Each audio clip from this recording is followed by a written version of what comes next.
Good afternoon. I never know whether or not to play that video, but it is what it is, and it's who we are. So thank you for having me here today. And I can't tell you, no offense to the men in the room, but what an inspiring and energetic opportunity it is to be speaking in front of so many incredible women. So thank you for sharing your morning with me. I appreciate it. So today, I want to share just a little, I'll share our timeline with you, kind of growing up behind a pizza place, what that was like. Not very glamorous, but awesome. Just our growth as a business under the arches, which was interesting, and McDonald's is a great company. My experience on Undercover Boss, and then most recently what I've coined as my 4 C's of success, not my personal success, but what I learned through my journey, and it has been quite a journey. So I'll just take you back 52 years ago. My dad started Donato's Pizza, and the reason he started it, he was 13 years old.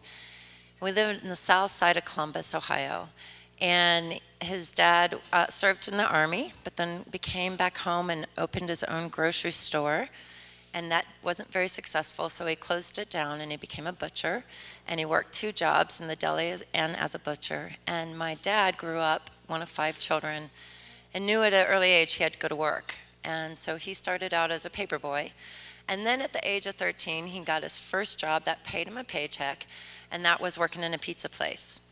And my dad at 13 years of age learned wonderful things working in that pizza place, some great and some really that gave him his lifelong passion to create a business based on principles. So sometimes when my dad went into work, and I don't know if any of you have children that go to work, but I have 3 and 3 stepchildren, and my daughter now is currently working in our business. And when they go to work, you want them to go to a safe place, right? So we hire at 13 and 14 years old. And the reason that we still hire at 13 and 14 years old, 14 and 15 years old, is because it makes a difference in their lives and their life path. Well, my dad, when he worked in his very first pizza place, worked for a man of great integrity. And everything that man did, he put the same amount of toppings on the pizza every time for every customer. He treated his associates with respect. He treated the customers with respect. Everything he did was with honesty and integrity. And very similar and very much in alignment with the values that my dad grew up with. And I joke, but it's true, my dad was an altar boy till he was 18. So he was a very tall altar boy up there doing communion. But it was really important for him to be in an environment that's very aligned with his principles. What he found some nights on the other evenings was a gentleman who would come into work and he'd water down the pizza sauce so he could get more pizzas by the end of the night. He would take pepperonis off, or he would make the pizza differently if he didn't like the customer. He didn't necessarily treat the customer with dignity and respect. And sometimes he would go down to the bar and he would take cash out of the register, and he would bring women back into the bar. And so imagine being 13 years old and watching and observing these 2 very different patterns and behaviors in leadership and in people that you're looking up to and admiring. So at a very early age, he learned and had a passion and knew he wanted to go into business. But it wasn't because he wanted to do and build the world's largest pizza business. It was because he wanted to provide a place where people could come to work and they would learn about honesty and integrity and showing up to work on time and how to treat people. And so at the age of 16, he had an opportunity to buy his very first pizza place. So he was so excited. He'd still been working for these 2 gentlemen, and it was called Size Pizza at the time. He was so excited. He went home to my grandpa, who was working 2 jobs, and he's like, "Dad, I have the perfect opportunity. I can buy this pizza place." And he was playing football. He goes, "If you just come in Friday night after football, during the football games, if you work, I'll come in afterwards and I'll close. I'll work during the week. I'll do whatever it takes." And he had 3 other brothers. And he said, "If you do that, I have an opportunity to buy this pizza place, and I really want to do it." My grandpa's like, he had red hair. "No, you're going to stay in school. You're going to get your education. You're going to go to college, because pizza's just a fad." Turns out it's not a fad, but so my dad did stay in school, and he went to Ohio State University. He was a sophomore, and this time he had an opportunity to buy a pizza place again. So still working in the same environment, still seeing the differences between managers coming and going and running the business down. He really had that passion. And there's so many of you that are in business in the audience that, when it's in your gut and you can feel it and you're passionate about it and it never really ever goes away. That's what he had. And so at the age of 18, he bought his first pizza business with $1,300. And our last name's Grote. So, and my dad's a pretty smart man, but he's not a marketing major. He knew Grote pizza was not going to be that great. So he bought the name Donato's from a gentleman by the name of Don Potts. And Don Potts actually lived down the street and was selling pizza out of his home. He was in the seminary and he was studying in theology. He named his pizza that he sold actually to a couple bars down the street. If you're familiar with Columbus, it's Planks. And he named it Donato's. And the reason he named it Donato's is because it means to give a good thing. It's a Latin derivative. So my dad bought the name from Don Potts and named it Donato's. And he did that with really, truly the spirit and mind of our mission and our promise. So from very, very early days, my dad went into business because he wanted to be able to create a place where you could bring your principles to work with you. And so that's been a golden thread that's woven through our entire company. And even though, and these are hard to read, even though our mission and promise was not necessarily written down until 1986 when my brother got out of Miami University and said, we have to write our mission statement down. And I remember I was shortly behind him, as a family, we sat down and said, well, why did we go into business? Why did you go into business, Dad? What were those reasons? And our reason for going into business for my dad was to promote goodwill through our product and our service, our principles, and our people. And then as we wrote that down, and really, truly, and I'm sure many of you do that, when you write down the mission of your company and what it is you want to accomplish, that's a personal statement that you're putting on paper. But it's also a personal statement you want to bring to life throughout your entire company. And so you have to believe it. Every ounce of you has to believe in that mission statement. But what we also wanted to do is be able to say, well, how do you take that mission statement to a 15-year-old and say, we want to promote goodwill through product and service, principles, and people, and have them really get it and own it? And so that's when we wrote down our promise. And our promise is really simple. What we expect out of all of our associates is to serve you the very best pizza and just make your day a little better. Because we're in the pizza business, we're serving others. We really just want to make your day a little better, which means we want it to be on time, we want it to be hot, we want it to be accurate, we want to help you smile, we want to help you bring people around the table and bring people together. So that's when our mission and promise really came to life in the 80s, but we truly spent a lot of time really identifying what our sole purpose was in going into business. Well, where I came in many, many years ago, I was very inspired by my dad at a very early age. So real quickly, my dad, when he bought the name Donato's and he started his first pizza business, he started it actually in a little storefront in front of my grandpa's. My mom's dad was a plumber. So plumbers and pizza, that's kind of gross, but that's what we are. He was a plumber, he had his own plumbing business. And so my grandpa, he's German, he's just like, you're gonna put your pizza place right in front of my plumbing business. And Dad's like, okay. So he did, and I will tell you, although successful as he opened his first doors, he was a man of great vision, and he knew from that very moment that he wanted to grow the business for the reason of being able to bring principles to work on every block. And so he used to sit out on the corner in front of his pizza shop, and he would visualize this building across the street, and it would be a black brick building, and he could visualize all the customers going in. He could visualize all the associates with smiles on their faces, and he would visualize the activity and the energy that you get into a restaurant. And so a few years later, he built that black brick building right across the street. And he always says it was black brick. That's what he saw in his head. That's what he visualized. That was the power of his positive thinking, that he had to go all the way to London to get black brick. And London, Ohio is really far from Columbus, Ohio. So he went all the way to London to get black brick. But it was that important. And you think about as you're starting your business or you're in your business and you visualize what you want your future to be, how important it is that you put every single picture into that and that includes the entire family and the whole self and everything that you are. So we grew up right behind that black brick building. My front yard, from here to the end of the stage, was the back of the black brick building. We had snowball fights against that black brick building. We had lots of fun in our little asphalt front yard. But that's where we lived. And so we would go over, and my mom would send us over for a head of lettuce. And the associates who still work for us, I think they're still punishing me, would send me back with green peppers or send us back with tomatoes. And so our environment became our community and our neighborhood. And at nighttime, for whatever reason, my dad didn't visualize a building with a restaurant or any dining.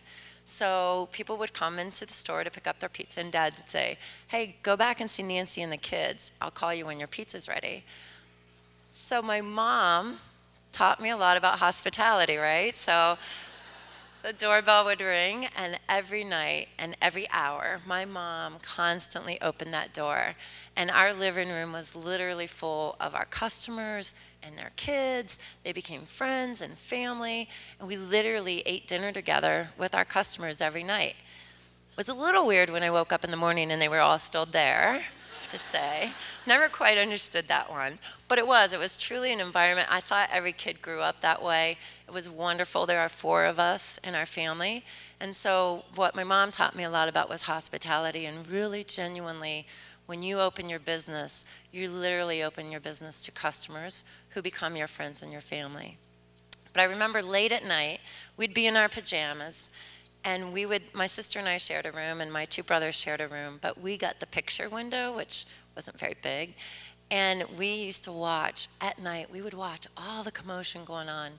And you know there's a buzz about restaurants. There's a buzz in every business, but there's an energy and an excitement. So besides hearing all the customers in our living room, we would watch all of the excitement. And we lived right in the middle of, and our restaurant is still there to this day, right in the middle of a residential area. So there's houses on both sides of our restaurant. So being a good neighbor was a really, really important part of being in business way early on. And Dad would come get us late at night, and we'd go and we'd stand under that sign.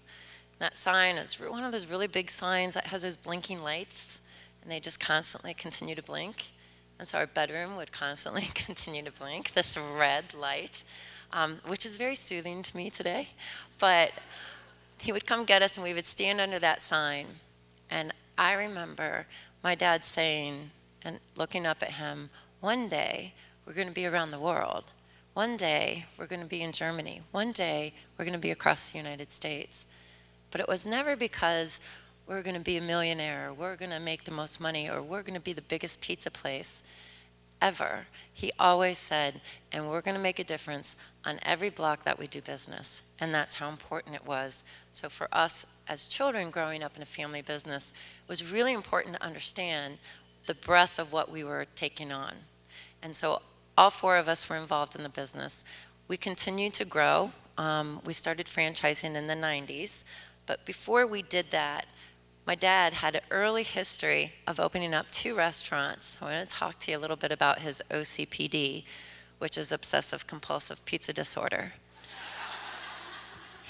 He is so passionate and so fanatical about everything he does, but about consistency. Most of it from the time that he learned the gentleman that was watering down the pizza sauce or taking the pepperonis off, he knew that every pizza had to be the same for that customer because it builds trust.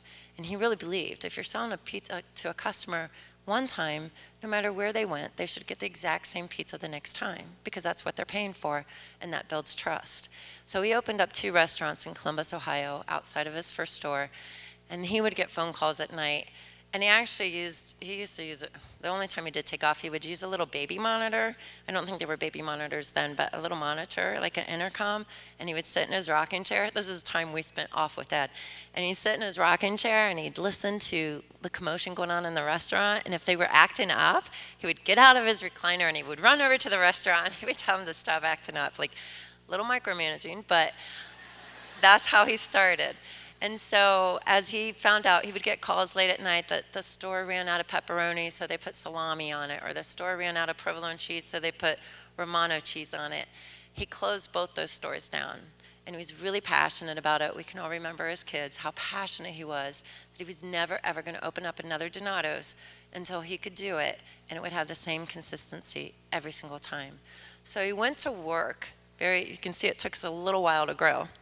He went to work on a piece of equipment. My dad used to slice all the pepperoni with a paring knife. So this is back in the 70s and late 60s. And we put over 100 pieces of pepperoni in our pizza. So you can imagine a lot of labor goes into slicing pepperoni to put that much pepperoni on your pizza. And what he couldn't stand is some would be thick and some would be thin. And so when you weigh it, we weigh all of our toppings on our pizzas. If some were thick and some were thin, it would look different every single time. Couldn't stand it. So he went to work on a piece of equipment. He would visualize in his head at night, and then he created on a prototype garbage can. That sounds gross too. Was clean. A garbage type prototype that you put the pepperoni sticks on the top, manually slice it over a blade, and it would lay it on a pizza. So early 70s, this had not been invented yet. So my dad would drag it into the pizza shop.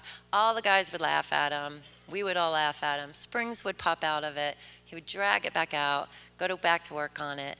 Well, the gentleman from Kroger who happened to work with my grandpa said, if you automated that thing, you could take it to all the frozen pizza distributors in the country because they're still slicing by hand and still putting on by hand if you automate it. So that's what my dad did. He went out to Kansas. He went to Tony's Pizza. The gentleman asked him, how many do I need? My dad said 6. He hadn't automated it yet. And he came back and he hired my uncle, who's an engineer. So that really began the Grote Company, which is another family business. It's an international business. They do about $75 million in revenue. And part of that, they have now 20 different patents on all food processing and distribution equipment. And the reason I tell that story, because it was truly born out of the idea, how do you make our pizzas more consistent every single time? But out of that, innovation occurs, and innovation creates business opportunities. So my cousins actually run the Grote Company, which we do White Castle hamburgers, we do Bob Evans sausage, any bacon you eat about anywhere. We do a lot of bacon. We like bacon a lot. So we continue to grow. We started franchising in the 90s, and those of you that have businesses out there, when all of a sudden you decide in that growth, how do you grow and keep your soul and your spirit? How do you keep who you are as part of that business? It was a scary chance for us to take. And so we were allowing someone else to have your name on their door, and run the business. So we put a lot of processes in place before we started franchising to make sure we had the right operating manual. And I think the biggest thing we learned, and Dayton is a franchise market for us, and Todd has been with us for 25 years. He's a wonderful partner. But if you don't have the right franchise partner, unfortunately, franchise agreements last longer than some marriages, mine included. So you have to have the right partner. They're not easy to get out of, and you want to make sure you're growing with people that represent you, who you are. And so we started franchising in the 90s. And then we were talking about growth and different ways to grow, and we were exploring going public, we were exploring private equity, we were continuing to franchise. We had 145 restaurants. We were actually talking to Dave Thomas at Wendy's, talking about co-branding, similar to what they did with Tim Hortons. And in all that time, all of a sudden McDonald's calls us. And Pat Flynn called us and he said, we want to talk to you and fly you to Chicago. And it literally was the same day my dad got off the phone with Dave Thomas. He's like, you think these hamburger people talk to each other? Like, what is going on? It's like, that's so weird. And so they flew our family, or actually my dad and my brother and I, to Chicago. First time I'd ever been in a big private plane, which was totally weird, huge and crazy. And so we fly there and we meet with Jack Greenberg, the CEO. I'm thinking they wanted to do similar to what they just did with Chipotle, which was buy small percentage ownership and then let the CEO of the company run it, Steve Ells, who did with Chipotle and did a great job. Boston Market they had just bought, which was Boston Chicken, and they had just bought that mostly for the real estate. They had just done an investment in Fazoli's. So in all of our assumptions going into it, we're thinking, they want some investment in us. Are we thinking about it? Do we want to do that? Would it help us grow? Is it good or is it bad? And then Jack Greenberg said he wanted to buy the whole thing, the whole business. And so you could have heard a pin drop. My brother, though, he's older than me. He was our COO at the time. He's like, this is awesome. We're finally going to be able to grow this business, and it's going to be around the world, and McDonald's is smart, and they know what they're doing, and this is great. My dad, don't play poker with him because I had no idea what he was thinking. And I'm about ready to cry because for whatever. I'm like that girl under the sign going, but no. And so we go back, and it literally took us 3 months as a family to decide whether or not we should sell our family business to the world's largest restaurant company. There's lots of great reasons to do it. They have the infrastructure, they have lots of capital, they have a lot of great things, and we learned a lot. So all of the things that they could give us, the biggest drawback for us was, what about our culture? How do you keep a culture? How do you keep the soul of your company, the soul of who you are, and grow your business? That was a true question, whether we were going public, whether we were doing private equity, whether we're franchising, or whether we sell to McDonald's. And so it was really, really important to explore different ways to keep your culture and different ways to keep who you are and the soul of who you are while you're living under the world's largest restaurant company. So we did decide to sell.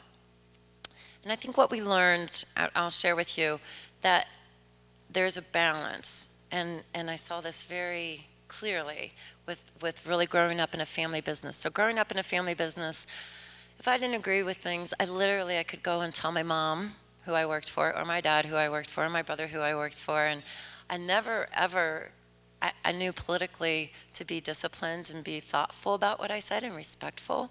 But I honestly never lived in an environment where I couldn't say what I thought, or that I was afraid to say what I was thinking, or I was afraid to do what was right. And then all of a sudden, it's a very different environment. And so during that time, for us, we learned a very, very core thing, the difference between a private company and a public company. And so as a private company, we made decisions, and this is true just for us, we made decisions that were long-term. As a family business, when we wanted to invest in all new ovens, we invested in all new ovens. If we wanted to grow into this market, we grew into the market because it was the right thing to do. We never had to look at the quarterly earnings to decide how we were going to grow our business. And those are really big aha moments for all of us in our family as we continue to grow with McDonald's. And McDonald's is a really great company. We learned wonderful things from them. We learned about real estate. We learned about the drive-thru. We learned a lot about people development. Great university at McDonald's. But what I learned personally were some decisions were made because you had to send a message to the street. Well, growing up in the family business, we didn't have to do that. And so one decision in particular was closing our Atlanta market. McDonald's was starting to get some heat from the street, and they came and said we needed to make some sort of a change. So in our first year with McDonald's, we were very profitable. We increased our overhead from $10 million to $28 million. So we started losing money very, very quickly in the first year, and that's because we were building buildings. Well, McDonald's started getting some heat because their stock price went down. So the word came from the CEO that we had to close the entire market. And at this particular time, I was personally living in fear. Now, I didn't know what fear meant, other than I talked to our people and our managers all the time about it, because it was really important to us as a family business that they weren't living in fear, how important it was that they felt like they could trust the culture and come in and be their whole selves at work. And so what I didn't know was what working in fear really felt like. And so when the word came from the CEO that we needed to close the entire market, and I was working in fear, what really happened was it became more about me than it became about the people that we were serving. And so I would go into the president's office and I'm like, I don't agree, I don't understand. We've got this whole market. We have 23 stores. We have over 250 managers that are going to be impacted with their jobs. We can't just close this whole market. We're making money. I don't understand. Isn't this about long term? And he said, no. And he always wanted to pat me on the head. I think if he was taller, he would have patted me on the head. And he would just look at me and say, no, we need to send a message to the street. We've got to close a market. We've got to send a message to the street. And so at that particular time, again, when I was working in fear myself, I went through a really self-discovery process of who am I? Why am I still here? By this time, my brother had left the company, my sister left the company, my mom left the company, so my dad and I were the last family members standing. And I kept asking myself, why am I here? Why am I still here? And I will tell you, I did awake out of that. I had a moment in the middle of the night, 3 o'clock in the morning when I was working, and I read Desiderata, and I had this aha moment. You have those sometimes when the light just comes back on, you're like, gosh, what have I been thinking? what have I been doing and how have I been acting? The shadow of my leadership as our chief people officer was not a healthy one. And I started becoming much more concerned about who I was working for instead of who I was serving. And so my attitude changed, my agenda changed, the way I behaved changed. I became paralyzed, I became fearful, I became not a nice person really to be around. And I remember looking in the mirror and not liking who I saw anymore, and how it slowly crept into my behaviors, and I didn't even realize it, because when you get to that place, and I wasn't afraid of losing my job. People ask me all the time, I wasn't afraid of losing my job because I had an employment contract. I was just in a fear-based place that really was more focused on me instead of the people that I was serving. And so fortunately, the light came on during this time, and I had that aha moment. And leading our organization, it wasn't me who did it, but a team of people to close the market. It wasn't our decision. And that was the other aha, like, it's no longer your decision. When you get word that you have to close the market, you have to do it. So we decided we were going to do it with goodwill. And then we put together a plan, and it was millions of dollars. And we said, if we're going to do it, we're going to do it with goodwill. And we're going to make sure every manager has a job by the end of 2 weeks. And we held a career fair for them. And we hosted Boston Market and McDonald's and Wendy's and Pizza Hut and Papa John's all in a grand ballroom. Gave all our managers resumes, helped them interview, helped them all get jobs. We gave all the associates hourly severance packages. We told all our customers we'd be back again. But it was about, if we had to do it, we had to do it the right way. So one of our learnings was the difference between private and public. The other one is culture has to have a process. And I lost that process because I lost my voice during that time. And how important it is when we talk about culture that we understand you don't ever lose your culture because you have a culture. It's either you're just going to be healthy or unhealthy. And if it's unhealthy, then maybe we had a lot of people working in fear. And when a lot of people are working in fear, it causes people to react and behave in ways that are not aligned with their values. Or you have a healthy culture. And how important it is to recognize it's so easy to have an unhealthy culture. You can have a healthy culture, and then one moment, by the one wrong hire, you can lose a bit of that healthiness because of that person and how they may behave in the organization. And it's when we don't do anything about it, when we don't help those people become alumni, that creates an unhealthy culture. The last thing is the business intuition versus business case. Lots of things here happen. So the new CEO came on board, sat in an office with him. I was our chief people officer, so my role was the keys to our culture. Very first day, I give him his shirts. He has to go work out in the stores. He slides them back across the table to me and looked at me. I gave him his drug test for him too, which is funny if you saw undercover. He slid it back. He said, no, I don't have time to do that. I'm going to be the new CEO. I was like, you're not going to be the new CEO if you don't fulfill our mission and promise. He slid him back to me again. He said, I don't think you understand. I am your new CEO. And he got up and walked out of the room. And yeah, right. And so I looked at my dad and my brother in the room, and it was that, oh, this is going to be different. And there were a number of things like that that had happened where I'd lost my voice that caused me to go in fear after time. But in that, then we quickly hired 28 new vice presidents, very smart people, a lot of MBAs, really, really smart people who started doing all these business cases on who we should be and what we should look like as a company. And so we built these really big buildings. I don't know if you were in any of them, but we had phones at the table. So as a new concept, we went to all these concept groups and did all these focus groups to say, what should we look like? And we were trying to capture the dining.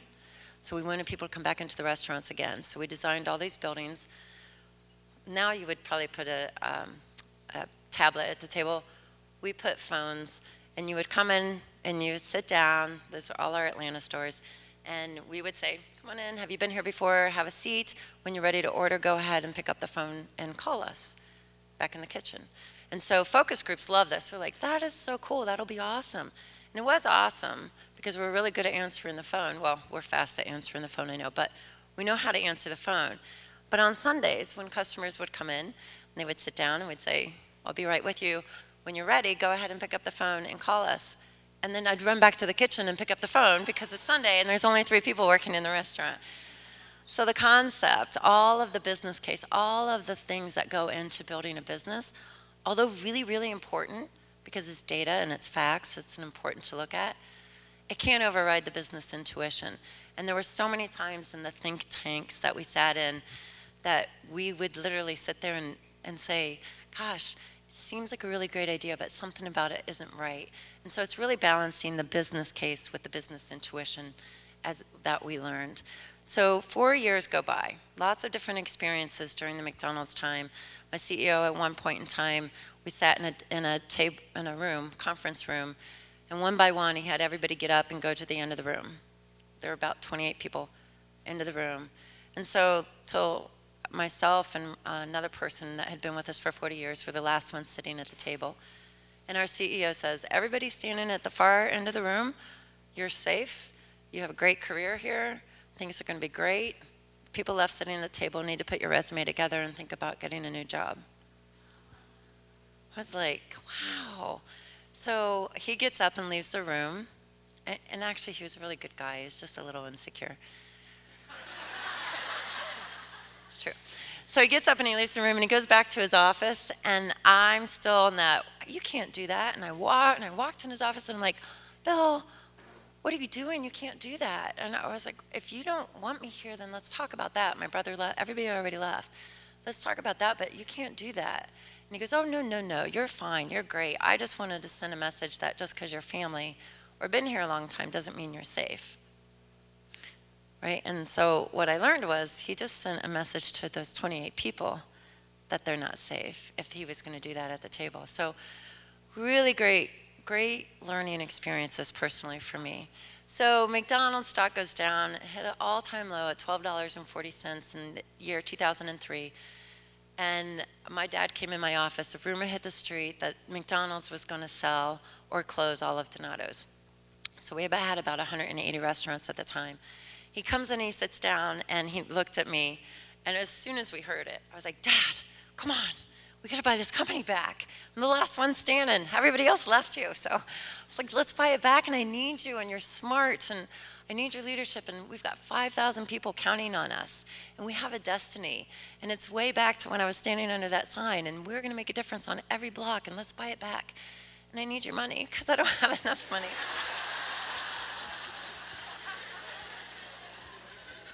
So he didn't even pause. He was 63 at the time. We said, all right. He said, if you can get a team of people together to do it, then let's do it. Well, at that time, McDonald's had hired a CFO to come on board, and our CFO's job, sole purpose, good guy, smart guy, but he was getting paid to do this, was to close all Donato's and sell all the real estate and get McDonald's some money back. So I was leading a team that our sole purpose was to keep Donato's open and to buy the company back.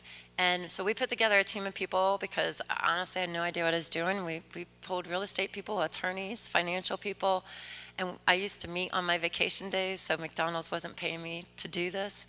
And we would meet over at Grote Company and put together a strategy. So the day came in October, and meanwhile, rumors are going around like crazy. You can imagine. Our customers were hearing rumors. Our store managers were hearing rumors.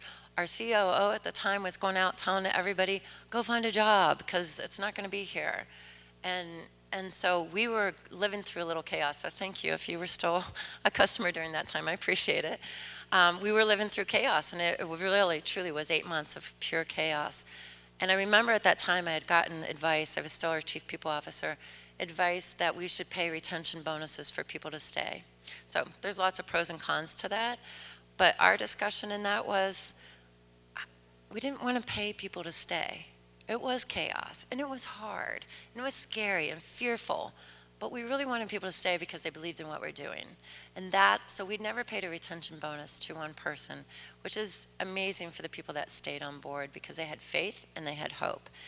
So we presented in front of the brand board at McDonald's, and it was I got to present, but it was our team's plan.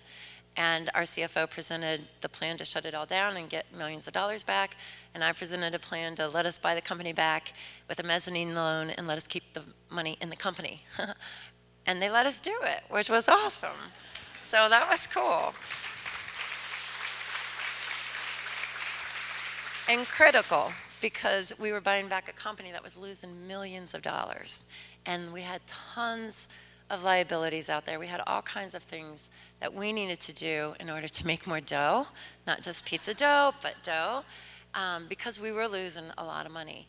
And so from there, honestly, and I say this about the delicacy of a brand and your culture and who you are as a company, that first year, we didn't change anything about our product. And now, I remember customers were like, "Oh, I'm so glad you got it back. It tastes so much better." It's like, cool, that's great. Honestly, we didn't change anything. We didn't. But it brought customers back, which was interesting. We didn't change anything about our people. The people were there that had faith and hope, and we had great people. So we really didn't change anything, and we had a $10.5 million turnaround in 1 year. And I really believe that is because we had people who started caring about what they did again. And when you create a company, and people, it's not about who my dad is, it wasn't about me, it wasn't about a person. It was about every single individual coming to work, caring about what they did, and caring about serving other people. That's what that turnaround was about. It wasn't about any one person. So it really resonated with me, and I guess and why I talk about my 4 C's for myself were things that I learned during this time that were impactful to me. And that really, it starts with character, and you have the 4 C's for me are character, courage, conviction, and compassion. And character really being about making sure that not only are you surrounding yourself with people of character, that you're creating an environment that people can come to work with and be aligned with their values, and that their values are aligned with you, but they're authentic and being transparent.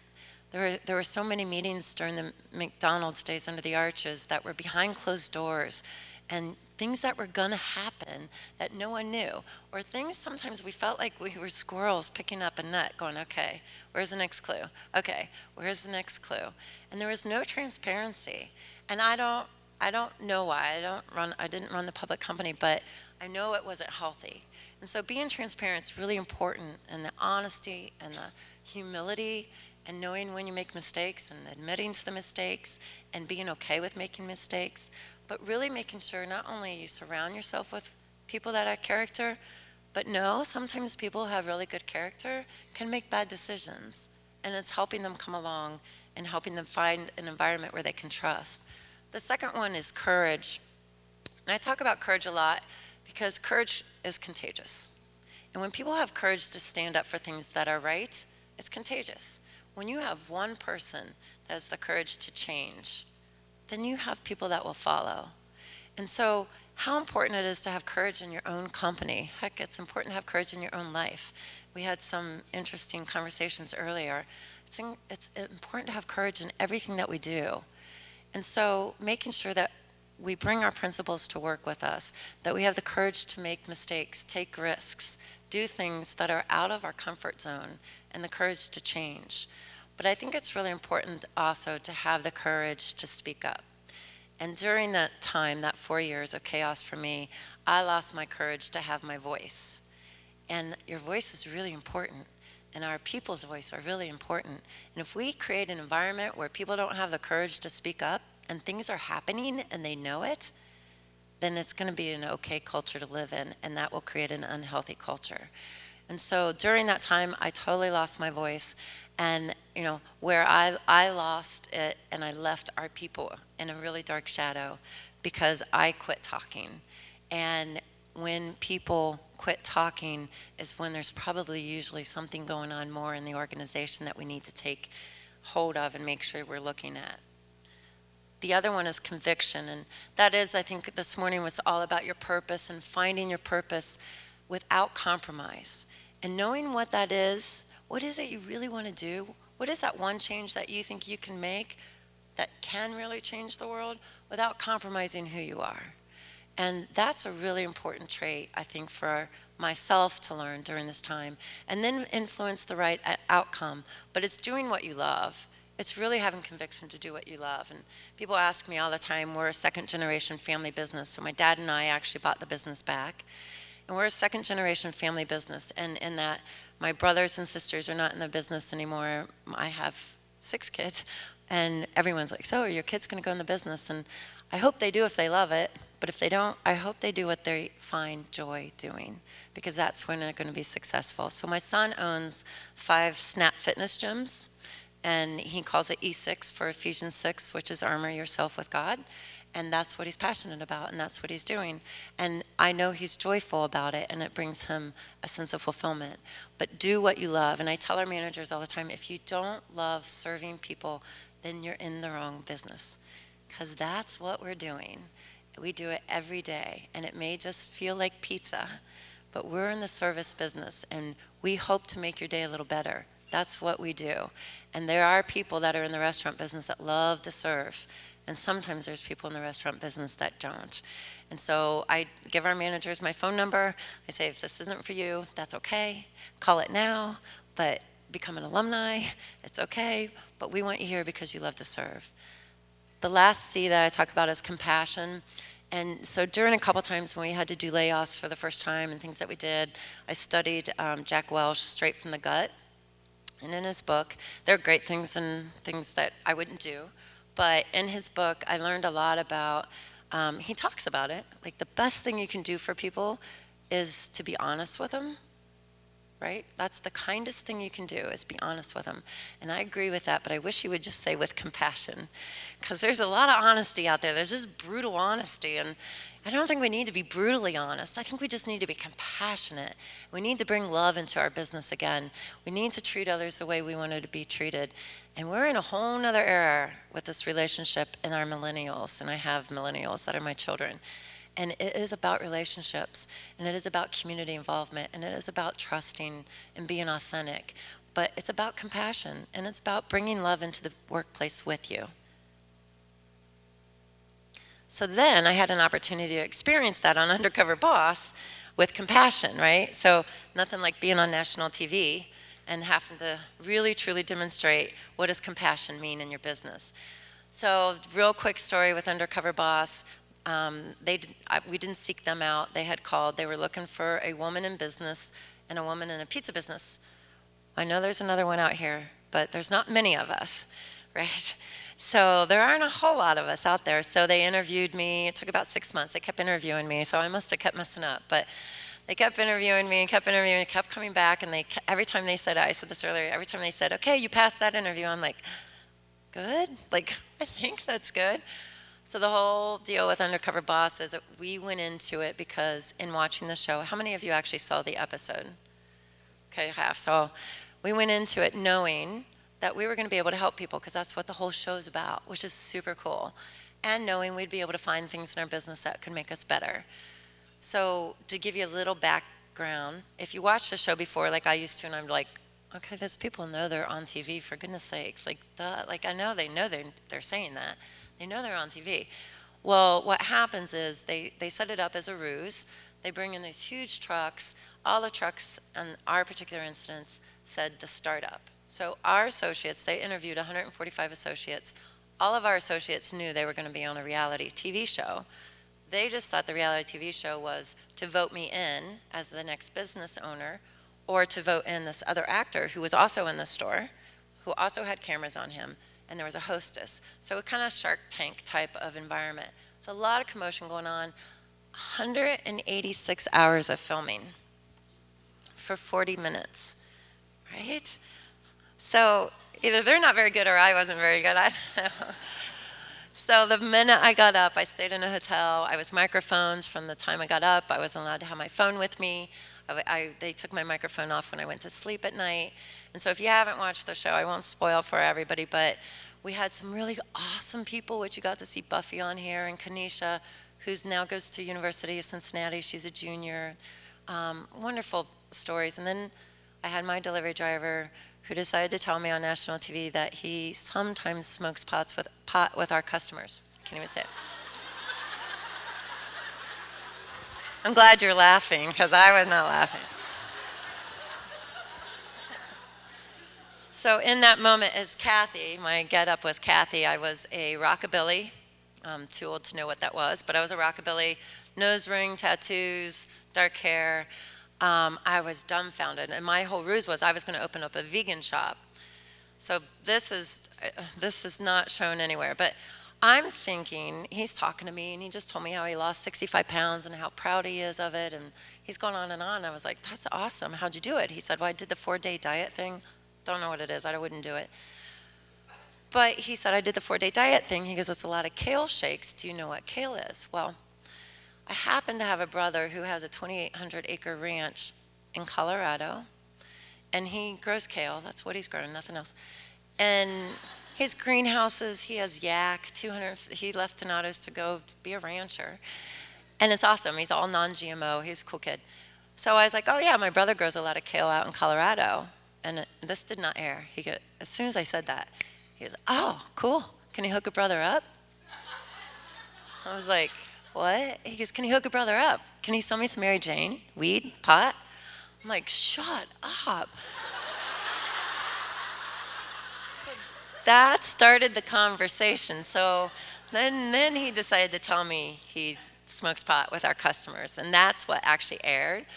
Meanwhile, no idea what's going to air, right? It's 186 hours. I don't watch it until you watch it. The rest, everybody saw it. So I sat there, as you can imagine, it's 3 months later from the time we filmed that it actually airs, and not knowing what the heck was going to be aired. But that night at 1 o'clock in the morning, we get back to the store. Those of you that saw it, I totally went into mom mode. I'm like, don't step on our plants. Are you okay to drive? Should I do this? And so we get back to the store, and the producer immediately just kept saying, you want to take your wig off and go in there and fire him right now? I was like, well, I am really angry. And I was hurt, I guess, right? You're a business owner. Someone's taking advantage of you. He could get hurt. He could hurt other people. And he's smoking pot while he's working. That's not cool, whether you believe it or not. And I was like, well, I'm angry, but no, I wouldn't go in there and fire him. That's not what we would do. And so I'm tired. It's our 5th day into filming. And she said it 6 times. She's like, come on. He put your whole business at risk. Don't you want to go in there and just fire him right now? And I literally just kept saying, I am angry, but that's not what we would do. And I just had to go back to centering myself, no lights, no camera, no other people, and say, what would we do? Well, 1, we'd get him off the road. And secondly, we would get him help.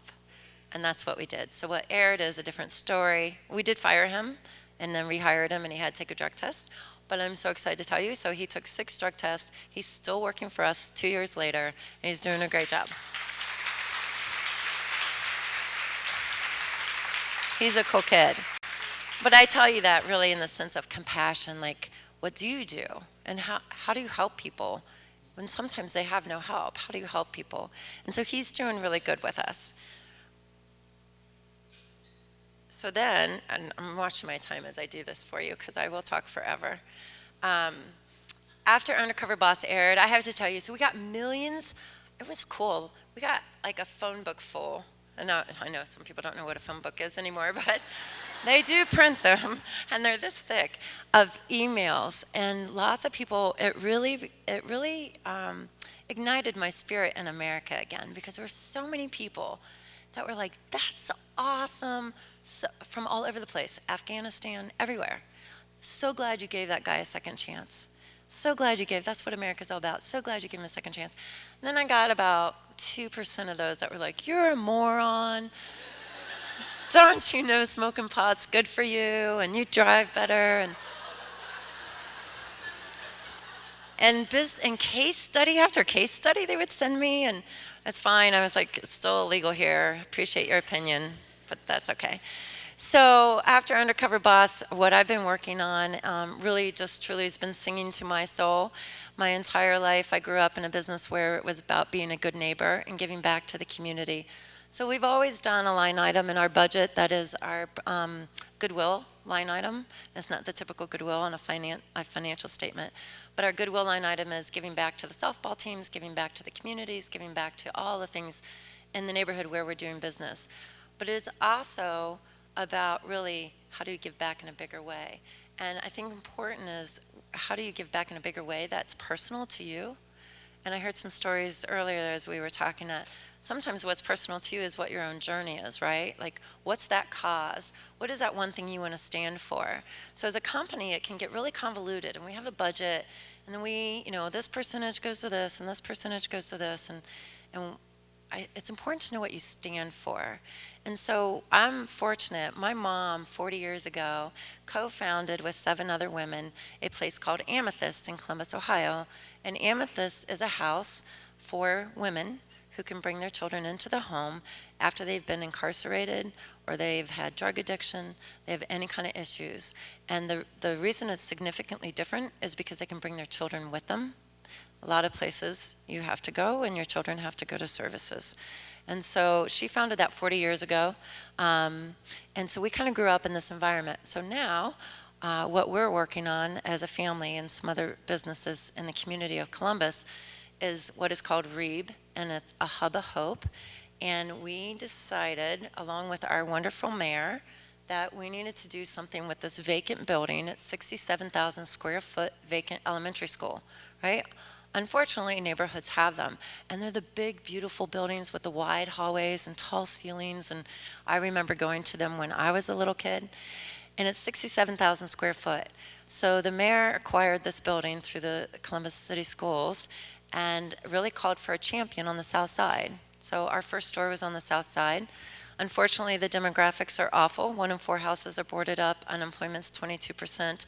Child abuse and neglect is 4 times higher than anywhere else in Franklin County. Infant mortality among African Americans is highest. This is the 3rd highest in the nation, right? In this community, in these 2 little zip codes. So what do you do? Well, how do you make a difference? And I will tell you, it isn't one person. It was a number of people who came to the table. So my dad stepped up. As a family, we did financially. I called Tanny Crane with Crane Group. She's my best friend and mentor, and she's smarter than me. I said, we've got to do something. So since that time, and on September 25th, we're going to cut the ribbon. But Hub of Hope is a building that houses 13 different nonprofits.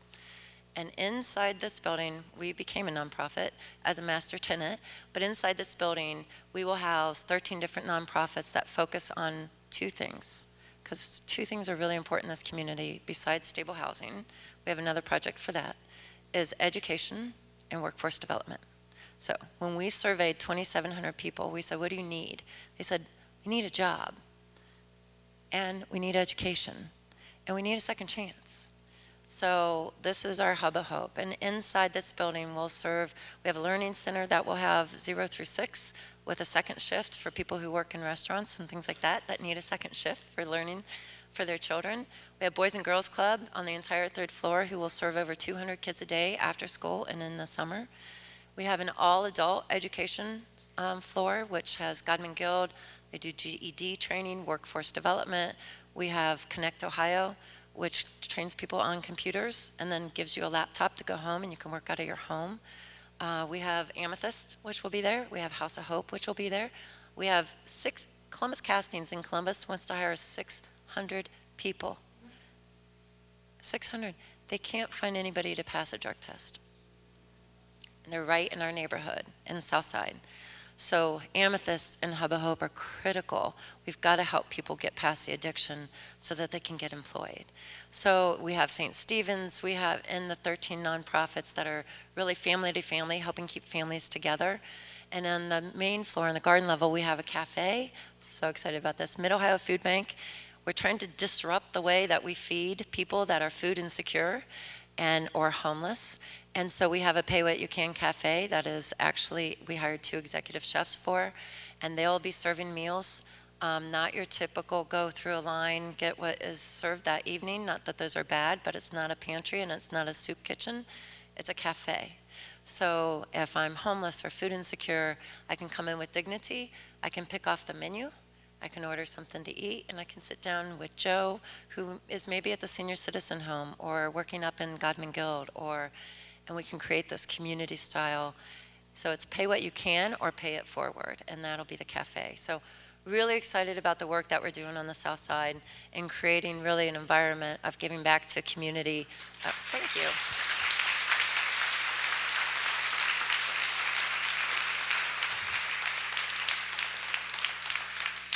Thank you. I am so excited about it. But it's not any one person that did it. What's really cool, and if all of you, I'm sure, work with nonprofits, sometimes it's hard because nonprofits, everybody's fighting for the same dollar, right? And we were going out raising $12.5 million to renovate this building. And now we're raising a $4 million endowment. And then we have 13 nonprofits that all have to have an annual budget. So because everybody's fighting for the same dollar, what we wanted to do is create a place where people could come together and be collaborative and talk about shared services. And so now, when I'm working with an individual through Franklin County Children's Services and they need Godman Guild or they need counseling, we have a counselor on site as well, I can walk them down the hallway. I don't have to give them a bus pass and hope that they're going to make the time and have the will to go do it. I can walk them down the hallway to do it. So it's been a huge project. I'm so excited about it. It's been a collaboration of nonprofits taking their hats off, saying, how can we break this model? How can we disrupt things and do things really, really different? So anyway, more to come on that. Thank you for your time today. I really appreciate it. I enjoyed meeting many of you today. Thank you.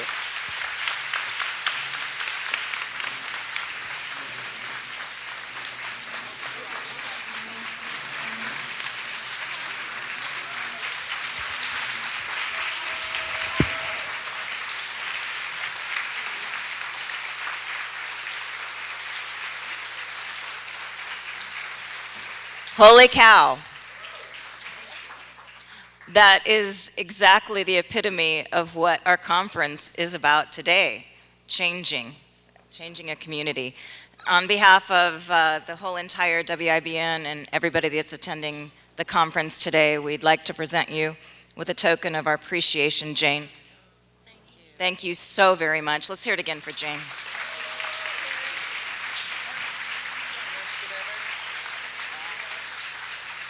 I like being hidden by the podium. We're going to come visit your...